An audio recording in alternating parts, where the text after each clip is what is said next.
You've probably heard that a high protein intake is good for weight loss and muscle building, and it's true. But how much protein do you really need? And how do you divide protein throughout the day? Well, that's what we're gonna cover in today's video. I'm gonna demystify this topic of protein for you.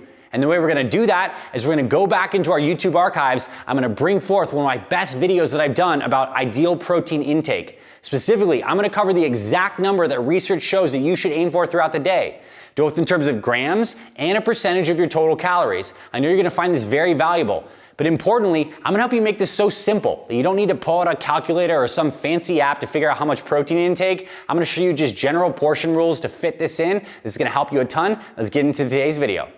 Let's get straight into it. The first thing I want you to know is that there is something called an RDA, which stands for Recommended Daily Allowance for Protein. And these are guidelines set by large government agencies that have researched what is basically the minimum amount of protein that humans need to maintain what we consider baseline health. Like the average person, what do they need? And here are the RDA guidelines. It is around 0.8 grams of protein per kilogram of body weight, which is equivalent to 0.36 grams per pound. So for a 200-pound person, this is roughly equivalent to around 72 grams of protein. For someone who's 150 pounds, this is around 54 grams of protein. So this is not a lot of protein. We're talking like 50 to 70 grams to maintain like baseline functioning. And the reason we need this amount of protein is because we're doing activity. Our body has muscles that are made out of protein, right? So we need skeletal repair. Our organs require amino acids from the protein for building blocks. Our neurotransmitters in our brain and all these hormones and chemical signals require these amino acids to basically reconstitute the cells that are constantly dying and turning over in our bodies. That's why we need protein generally. But it turns out that these RDA recommendations are not optimal. These are baselines. But you, as a person who's probably interested in health, fitness, weight loss, you actually need more protein, but maybe not as much as you think. So this brings us to section 2. What is the optimal amount of protein? And to get right into the big punchline here is the optimal amount of protein is actually around 1.6 grams per kilogram or 0.73 grams per pound. And I didn't make these numbers up. I'm gonna show you the research in just a second that backs these claims up. But this roughly equates for a 200-pound person to around 150 grams of protein per day. And for a 150-pound person, it's around 110 grams per day. So in the fitness circles, there's a lot of people who say you should be eating 1 to 2 grams of protein per pound body weight. So that a lot of people who are like 150-pound people looking to gain muscle are eating 150 grams, if not 200 grams of protein. It turns out that's more than you actually need. So I want to show you the studies that actually back this up. First one is from a researcher named Wahlberg, who's from the Virginia Tech University. And he did some research comparing high protein diets versus like the 0.73 grams per pound when people were in a weight loss, fat loss phase. They're in a calorie deficit. And he found that 0.73 grams per pound was enough protein to make sure that they didn't lose, the weightlifters in the study didn't lose any muscle mass. So you don't need to eat much more over that 0.73 grams per pound body weight to maintain muscle mass if you're losing weight. And protein is beneficial for weight loss diets because it keeps you full, it gives you a slight metabolic boost, and it preserves your muscle mass. And the sweet figure is 0.73 grams per pound, or again, 1.6 grams per kilogram. And that's on the fat loss side of the equation. But what about muscle gain? Is there a benefit to eating more protein over these two recommendations? And it turns out there's really not. So another great protein researcher, his last name is Tarnopolsky, so a good Polak there, 0.64 grams per pound versus 1.1 grams per pound. Compare those two. So we have 1.1 grams per pound versus 0.64. And he was trying to see if the high protein 1.1 grams per pound led to greater muscle mass gains than the 0.64, which is lower than our recommended optimal intake here, but very close on. And he found that the 1.1 grams per pound produced no more muscle mass, no more positive nitrogen retention than the 0.64 grams per pound. So basically, eating above this figure right here, just 0.73 or 1.16 grams will not lead to additional muscle mass. And what actually happens is when we eat more protein than we actually need, aka these figures, our body just burns it off. There's something called protein oxidation, where we basically take the protein, can convert it to glucose, and can burn it off for energy. So if you eat more protein above these figures, it's not like that protein's being constituted into your cells for building more muscle. You're just converting it and burning it for energy. So it's just calories.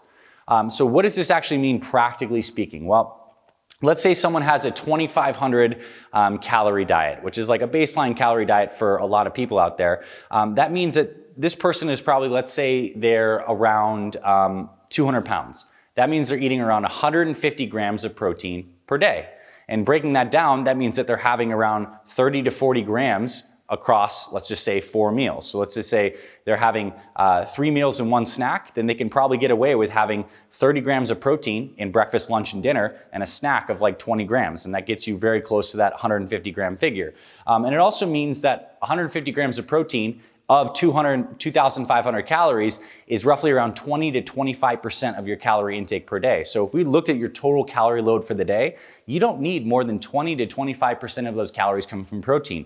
Again, if you make that number any higher, you're just burning off that protein, converting it to energy, and using it for, basically like you would use carbohydrates and fats. It's not giving you any additional benefit unique to protein itself. So this is very important. So the practical advice here is that most people are gonna wanna look to get around 30 to 40 grams of protein across the meals. This obviously is based on your meal timing setup. If you're intermittent fasting, for example, and you're skipping 1 meal out of the day and having just like a lunch and a dinner, you might need more like 50 grams of protein in each of those feedings. And that's totally fine. Your body can process that. It's about your net protein intake for the day. But if you're having like a breakfast, lunch, snack, and dinner kind of setup, then again, 30 grams of protein in each of those meals is plenty fine. Really good, very easy. And if you add in a little 20-gram protein shake in the middle of the afternoon, you've hit your target perfectly. So to give you a context of what 30 grams of protein is, that's roughly around 4.5 ounces, like a tiny portion, like the palm-sized portion of this, even smaller than this, of any kind of animal protein, fish, chicken, steak, etc. So it's not a lot of protein. The average chicken breast that looks like something like this might be around 6 to 7 ounces, which is more like 50 to 55 grams of protein. So you don't need as much animal product to reach these numbers. And again, it's about your total calories. So if you're choosing to eat way more protein than you actually need for these optimal figures, again, you're just gonna burn that protein off. It's gonna get converted to glucose via gluconeogenesis, and you're gonna oxidize that whole protein in a process, and it's not gonna give you any more benefit. That's not to say you can't have more and it'll necessarily harm you. Again, there's a lot of research showing that higher protein intakes are safe on your kidneys as long as you're drinking enough water. But I wanted to give you this video to show you that we need more protein than the RDA. This is a very low number. These are the optimal figures. Again, 1.6 grams per kilogram or 0.73 grams per pound, which again is roughly for a 200-pound person around 150 grams of protein. For a 150-pound person is roughly around 110 grams of protein. Divided that up across a couple meals is around 30 to 40 grams of protein in a couple feedings. If you throw in a protein shake or a high-protein snack in the middle of the day, you will hit those numbers easily. So protein is very important, but it's not something we necessarily need to go overboard because there's a lot of other great nutrients we need. We need healthy fats. We can very much benefit from fibrous carbohydrates. And if you're an athlete, from some starchier carbs to refuel glycogen stores. So many amazing things we need to do, but that hopefully demystifies the protein equation. And again, looking at your total calorie intake for the day, protein should make up around 20 to 25% of your calories. It doesn't have to be all the way up at like 50% like some uninformed bodybuilders do, where they think they need way more than they actually need. It just ends up being expensive carbohydrate, I guess you could say. So I hope you found this valuable.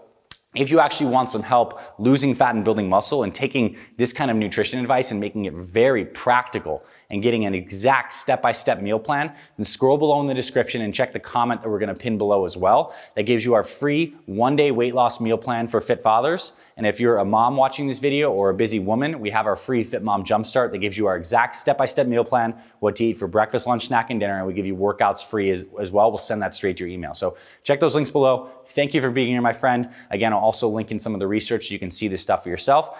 This is all based on the science, and I hope you found this valuable. I hope this helps you. And if you love this stuff, subscribe to our channels. We literally have hundreds of videos just like this on demystifying some nutrition myths, but also exact workouts, meal plans, how to build muscle, lose fat, especially if you're a busy person, your 40s, 50s, and 60s. We're the Fit Father Project and the Fit Mother Project. This is what we do. And if you like this, hit the like button, give us a thumbs up. This helps us spread this video, and it really helps this channel a lot, so we'd appreciate that as well. Thank you, my friend. I'll see you in our future videos. Check out those resources pinned below, and I'll talk to you very soon.